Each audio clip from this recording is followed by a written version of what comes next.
थे, गिरते गिरते कईयों को सवार सकते थे, मगर हम तो रुकी रहे थे एक झील की तरह, दरिया भर के तो बहुत दूर निकल। बहुत वाइज बात आदरणीय भैया ने जो कही है, उसका अनुमोदन, उसकी सिफारिश देना मेरा भी फर्ज था। और हम सब यदि अपना अपना फर्ज अदा करने लगे तो सारे जहां से अच्छा हमारा, हम बुलबुले हैं उसके, ये गुलसिता है हमारा, ये दिन ज्यादा दूर नहीं। मगर दिक्कत इसी बात की है कि हलाल और हराम में का फर्क समझने की जो शराफत है, जो फर्क है, उस फर्क को अदा करना हम भूल गए। हम हलाल को हराम समझते और हराम को, बस इतने ही तौफीक अदा यदि फरमाने की मैं दुआ करता हूं। और यदि आप उसको अमीन बोलते हैं तो मेरी तकरीर को शुरू करने की जरूरत नहीं, क्योंकि समझने वाले को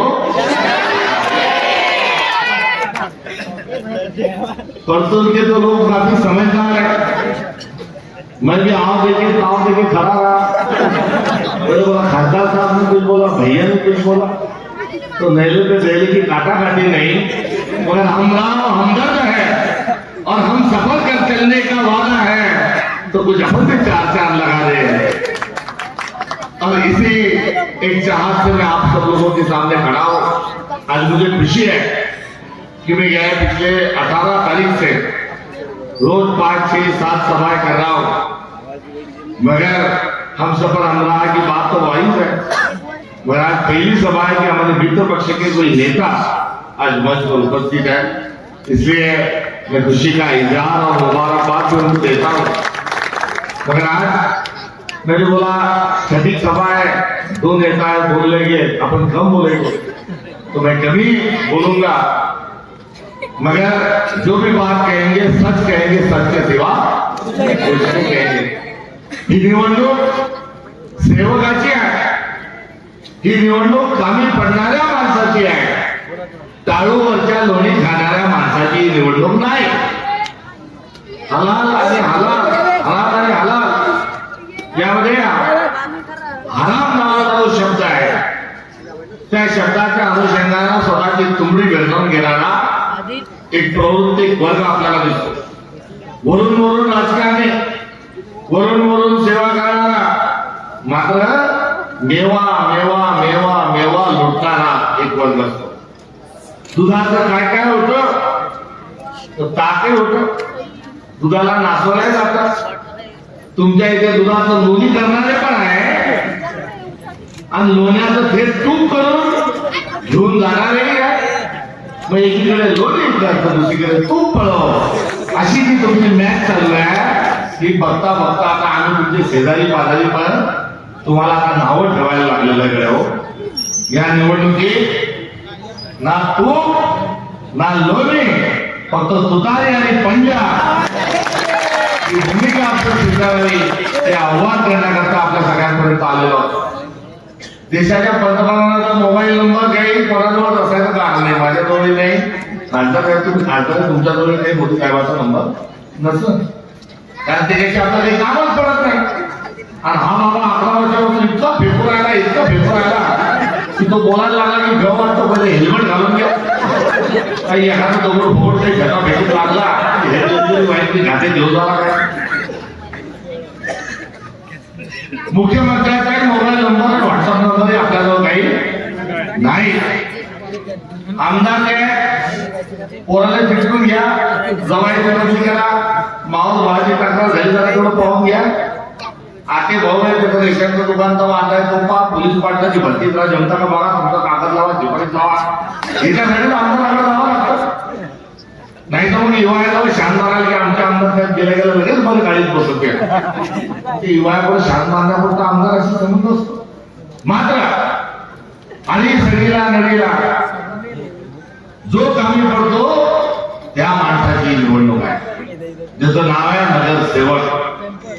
ओळखीचा लागला लागून तो आहे, नळ नाही आहे तो आहे, इलेक्ट्रिक बत्ती गेली, तो आहे नाली साफ झाली नाही, तो आहे डुक्कर मेलं, कुत्र मेलं, मांजर मेली, वेगवेगळा वास शिवणारा तो आहे.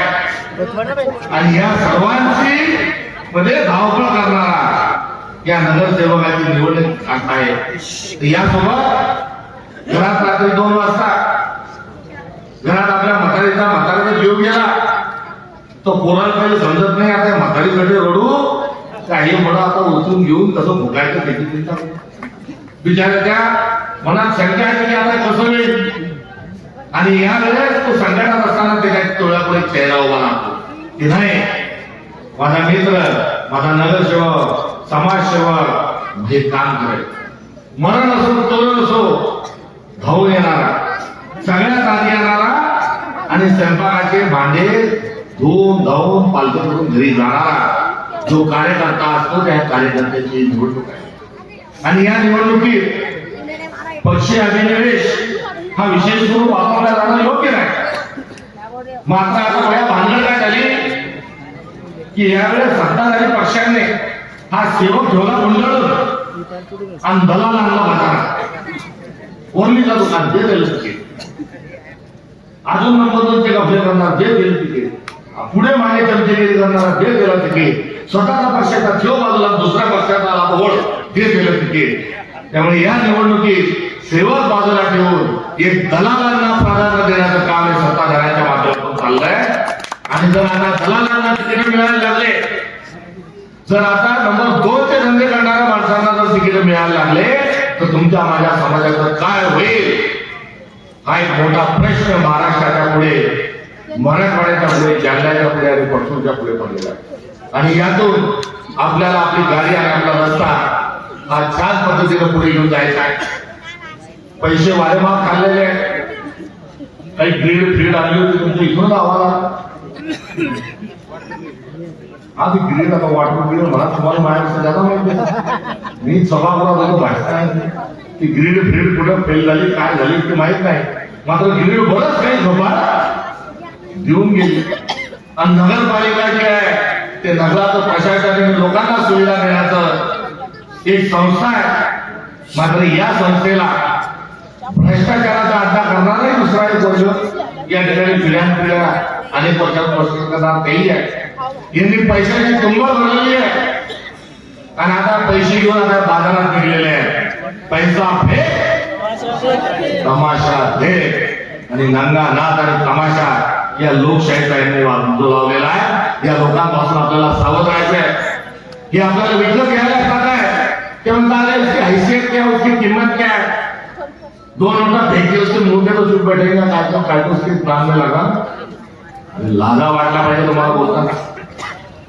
काँग्रेस नावाचं एक आंदोलन चाललं आणि त्या आंदोलनाने स्वातंत्र्य दिलं आणि स्वातंत्र्य दिल्यानंतर या देशाचा मालक कोणाला केला तर महात्मा गांधीला त्यांनी विचारलं की अरे आम्ही चाललं गेलो तर तुमचे हात कुठे घालत नाही, आम्ही आहोत पण तुमचा देश चाललाय आणि आमचा एवढा मोठा देश आहे, आमचं साम्राज्य आहे, आम्ही आहोत आमचा साम्राज्याचा मालक ठरलेला आहे. आमची क्वीन एलिझाबेथ जी आहे ती आमच्या ब्रिटनची मालकीण आहे, मालक म्हणून आम्ही तिच्याकडे बघतो. तुमचा देश स्वतंत्र झाला तुम्ही मालक कोणाला म्हणाल. या नंग्या फकीर महात्मा गांधीनं डोळ्यात डोळे घातले, छत्तीसच्या चष्मावर केला आणि म्हणाला की आमदार आमच्या देशाचा मालक राहणार नाही, खासदार आमच्या देशाचा मालक राहणार नाही, मंत्री संत्री मुख्यमंत्री आमच्या देशाचा मालक राहणार नाही, प्रधानमंत्री आमच्या देशाचा मालक राहणार नाही. आमच्या देशाचा मालक हा भारतातला सर्वसामान्य माणूस, सर्वसामान्य नागरिक हा भारताचा मालक राहील. आणि तुम्हाला मला आपल्याला भारताच्या स्वातंत्र्याने मालक बनवण्याच्या अनुषंगाने परमपूज्य डॉक्टर बाबासाहेब आंबेडकरांनी संविधान लिहिलं आणि या देशाच्या सामान्य माणसाला मालक करण्याचं काँग्रेसचं स्वप्न हे एका झटक्यात साकार झालं.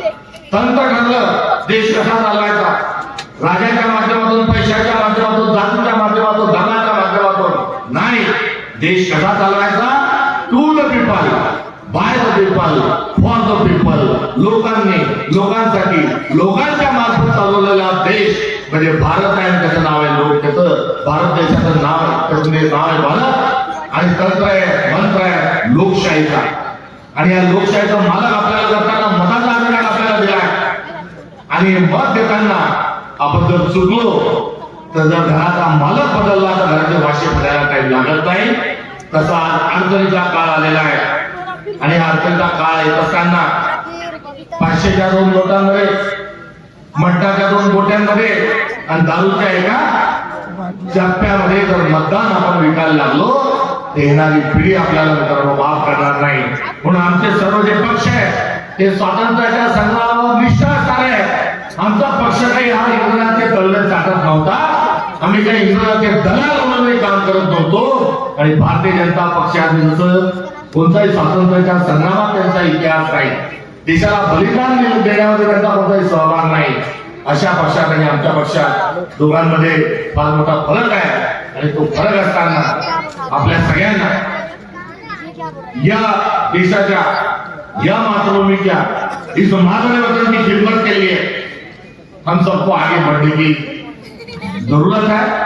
और दुश्मन जो है बड़ा बेकरार है, हाथ में छुरा लेकर वो गर्दन पे चलाने के लिए, लोकतंत्र पे चलाने के लिए बेताब है. और पैसा पे तमाशा देख के साथ साथ और एक हमारा किरदार, हमारा वजूद खरीदने के लिए बोल रहा है कि नाच मेरी बुलबुल की पैसा मिलेगा. और उनको सबक सिखाना है. और सबक सिखाने के लिए बहुत सारे कारण है. मैं मुख्तसर से बात करूंगा कि देश का तंत्र